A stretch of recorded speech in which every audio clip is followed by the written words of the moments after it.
I'm back again to cook on this Blackstone.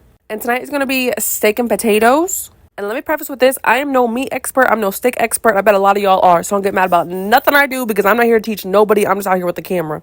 This is actually the first time I preheated my grill. I had red potatoes boiling inside for 20 minutes to soften them up, so I just had the grill going for the last 10 minutes. And today I'm using the 2 middle burners on medium heat.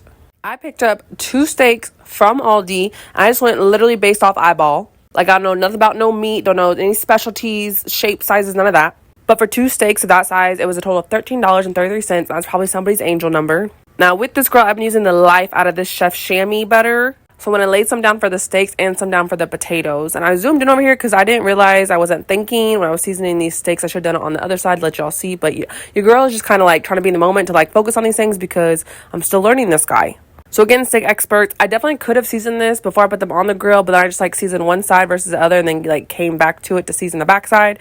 I don't know if any of that back and forth just made any sense, but that's what I did. And now for these smashed potatoes, they had been grilling. Wasn't nothing grilling, boiling. I drained those. I realized you're supposed to put oil on them and seasoning before you put them on here. I'm learning. At a year from now, y'all don't want to know me. I'm gonna be a chef. But right now, I'm an amateur. So anyways, I drizzled some avocado oil on them and thought that's the literal best I could do in this time. And things I don't have is a little smasher. So I really was going to risk it for the biscuit and just use my spatula to smush them all down.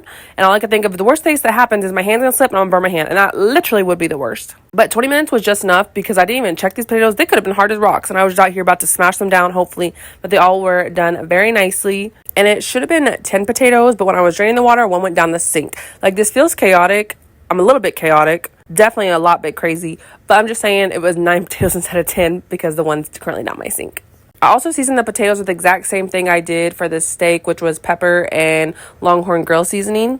I don't have times for nothing, but for reference, I know from editing this video, the steaks were on that one side for at least 9 minutes before I flipped them. So I kind of just went with gut, and when it felt right, I finally flipped the steaks over, and I was rather impressed with that side. So I just stick to the mantra of flip them, don't touch them. But I flipped these potatoes over. What I didn't show y'all is I ended up drizzling shredded cheese on top of these to melt and put them together. And respectfully, I don't trust myself enough to know if a steak is actually done for based off time. So I did bring out a little knife and cut in the middle and be okay, I'm good with this. And steak experts, I did let them rest for 10 minutes once I pulled them off the grill. And who wants to be cutting while they're eating? So I went ahead and cut it for us and then plated it up. But this might be my first time grilling steak. Ever. I'm pretty sure.